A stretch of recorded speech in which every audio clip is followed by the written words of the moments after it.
Hi guys, it's Krista from Playing with a Purpose, and today we're going to do another Q&A with your questions. If you're new here, my name is Krista and I'm a childcare provider for up to 5 children, and on my channel you'll find tips and tricks, all things related to childcare, shopping hauls, and the odd family vlog.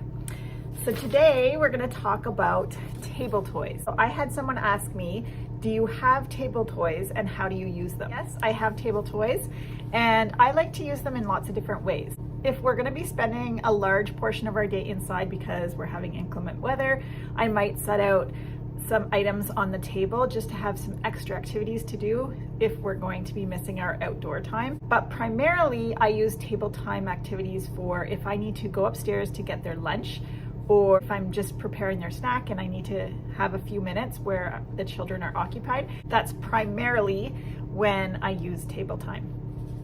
How often do you switch them out? So I have a set of drawers in my classroom that I put my table toys in, and I keep them in there for as long as the children are interested in them. Sometimes I put something in there and nobody has any interest in the item at all, and so I switch it out right away. And other times it's a popular item and I can keep it in there for like months. So it really depends on the interest and the attention span of the children. It's really important to just observe the children and see how they're doing with each item. If I come back downstairs and they're not playing with them, or for the younger toddlers or babies, the items are on the floor, then I know that that's not an item that they're interested in and I need to change things up. So it's not so much weekly or monthly. I use more of an observation method and I change them up more when I feel like it's time for a change.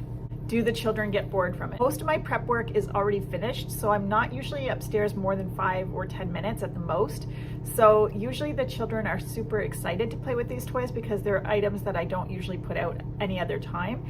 But depending on what I put out and depending on the interests of the children will depend on whether or not they get bored of it.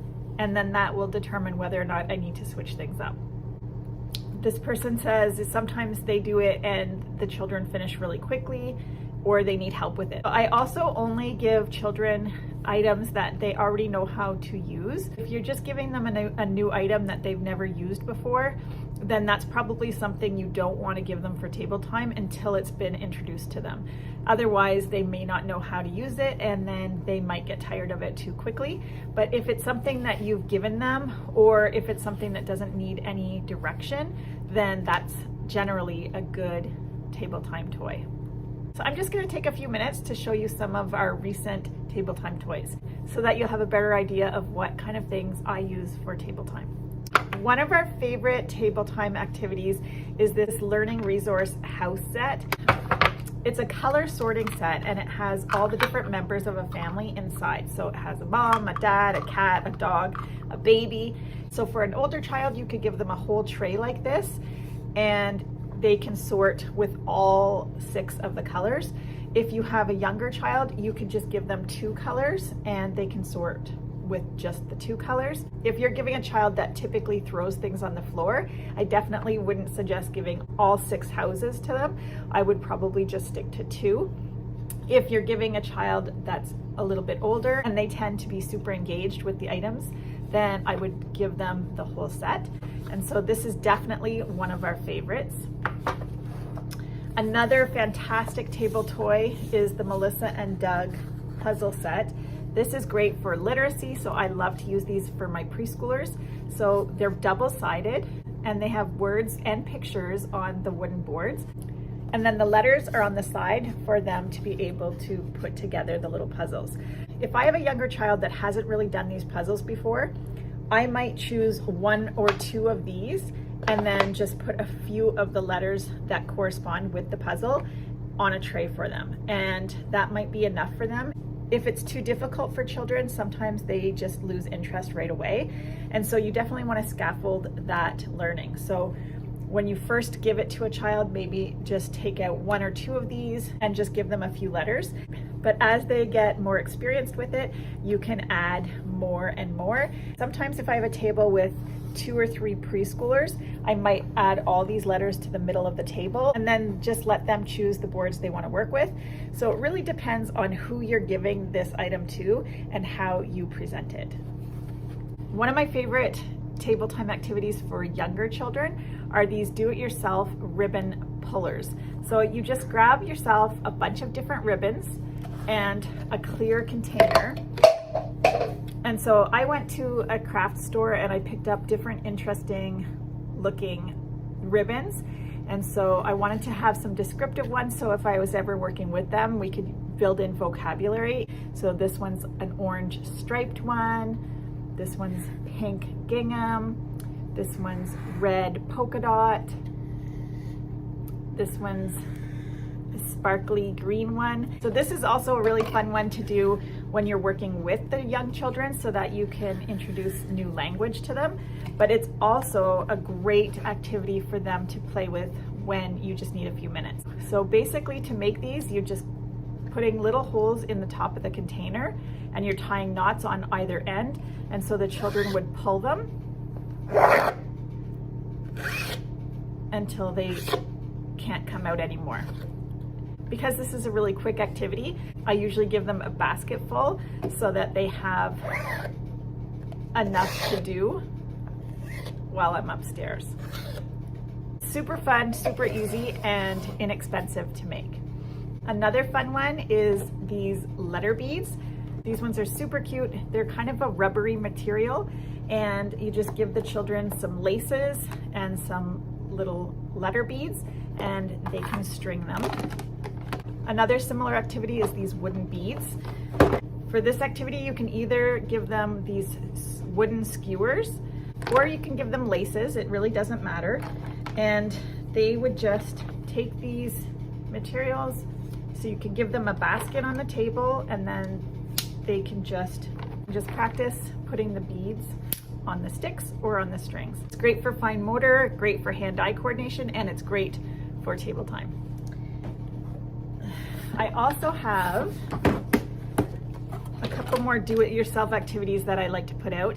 These are literally just paint strips that you get at your paint store, and I've laminated them, and then I cut a little tiny piece of the same color and put it on a clothes peg, and then they just match the correct color to the corresponding spot on the paint chip.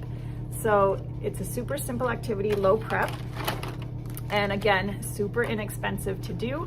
If you're using these for really young children, I suggest cutting these apart. So they literally are matching the blue to the blue, the red to the red.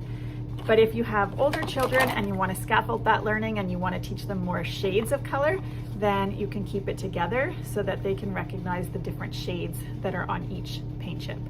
So again, it really depends how you present this, depending on the age group that you're working with.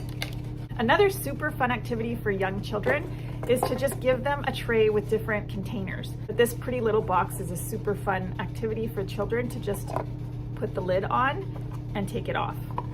And if you present them with a couple of different sizes, you're adding a little bit of math in there so children can determine which lid goes on which box. It's also really fun to give them some different containers so they can learn how to screw a lid on and off. Another fun one is to just go to the dollar store and buy yourself some washcloths and then just draw lines where you want the children to fold. For this one, they would just fold it like this. For this one, they would fold it like this on the line. So for this one, they would fold it like this, and then like this, like this, and like this.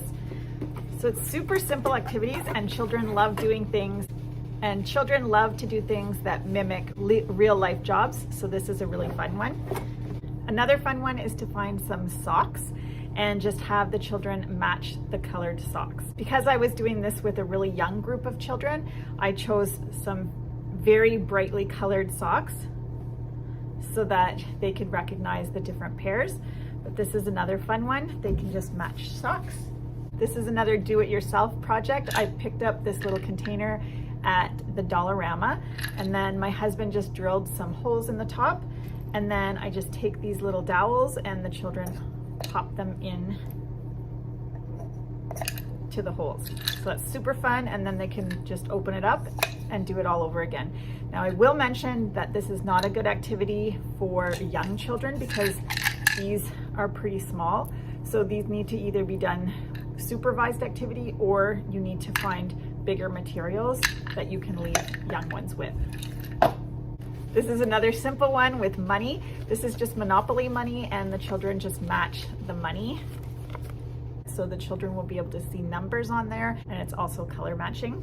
They had these fantastic containers at the Dollarama a few years ago, great for sorting.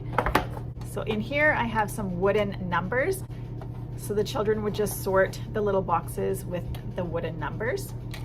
This is a super easy one to do as well. Just wrap up a box with some craft paper, make some X's, and then the children can just hammer in some golf tees.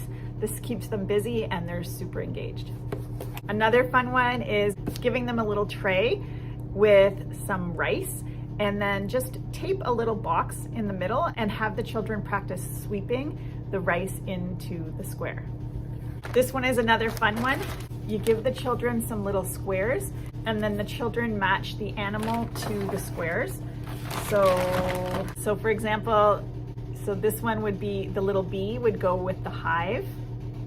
A pig would go with the mud. A cow goes with the cow spots. These are super simple to make.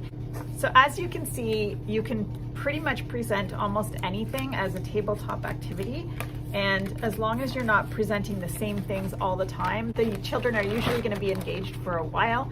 I hope you enjoyed this video and I look forward to answering all your questions on the next Q&A. I'm Krista with Playing with a Purpose. I'll see you next time.